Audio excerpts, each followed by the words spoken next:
I'm sorry. Float. I stood me a light. Lo siento. 미안해. 내가 잘못했어. 여러분은 상대방에게 사과를 잘 하는 편이신가요? 여러분의 배우자, 짝은 또 어떤가요? 제대로 사과하는 법을 배우고 싶은 당신, 그리고 상대방에게 잘 사과하는 법을 알려주고 싶은 당신을 위해 이 영상을 준비했습니다. 우리는 어렸을 때 미안해, 잘못했습니다 라고 말하는 것을 부모님을 통해 배웁니다. 예를 들어 놀이터에 갔는데 내가 새치기를 하면 부모님께서 오셔가지고 너 잘못했지? 얼른 앞에 있는 친구한테 사과해! 라고 하게 돼서 이제 미안하다고 말하는 법을 배우게 되죠. 근데 그때 당시에는 부모님이 했던 이 말이 좀 먹힐지는 몰라도 커가면서 좀 상황이 달라지는 것 같아요. 굳이 성별을 기준으로 나눌 필요는 없지만 그래도 남성, 여성으로 볼 때는 여성분들이 사과를 좀 더 많이 하는 것 같습니다. 심지어 몇몇 분들은 길을 가다가 가로등에 부딪힐 것 같으면 가로등에 미안하다고 사과를 하고, 저는 뭐 지렁이를 잘못 밟으면 어떻게 미안해 라고 말하는 것 같아요. 2010년 연구에 따르면 남성보다 여성이 사과를 더 많이 하는 이유는 여성분들은 실제로 사과를 해야만 한다고 믿는 경향이 있어서라고 합니다. 반대로 남성들은 무리한 행동에 대한 기준점 자체가 높기 때문에 사과를 덜 하는 것이라고 합니다. 물론 모든 여성분들이 사과를 자주 하고 또 남성분들이라고 사과를 덜 하는 것은 아닙니다. 주변을 보면 좀 모진 분들도 있고 사과를 덜 하는 분들도 많죠. 그래서 오늘 준비한 글은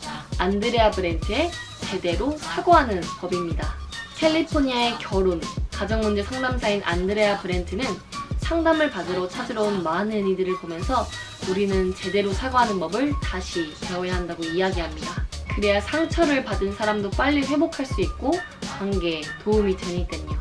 이 글에서 안드레아는 사과할 때 해야 할 것 4가지, 그리고 하지 말아야 할 것 4가지를 소개합니다.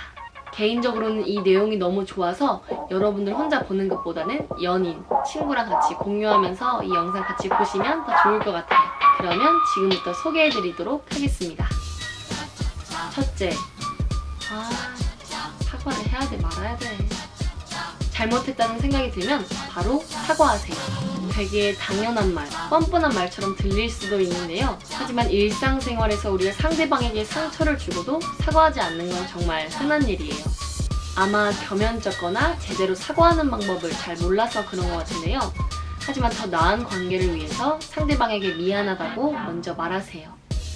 네, 이 자리를 빌어 저에게 상처받으신 분들 정말 죄송합니다. 2. 내가 뭘 잘못했는지 자꾸 미안하다라는 거야. 그냥 미안하다고 해? 잘못한 게 없으면 미안하다고 말하지 마세요. 이것은 당신이 사과할 게 하나도 없다는 말이 아니라 진정한 사과는 마음에서 우러나와야 한다는 말입니다. 따라서 여러분은 잘못한 게 없다고 생각하는데 상대방은 그렇게 생각하지 않는다면 입장 바꿔 생각해보고 상대방이 그렇게밖에 느낄 수 없는지 생각해보세요. 마음의 공감과 동정심을 가지면서 한번 생각해보고 그런 다음에 당신이 무언가 잘못했다고 발견하면 그때 진심으로 사과를 해보세요. 3. 미안해, 죄송합니다 라고 말하세요. 나도 내가 한 행동에 후회하고 있어. 나도 뉘우치고 있는 중이야 라고 말하는 것과 미안해 라고 말하는 것은 너무나도 다릅니다.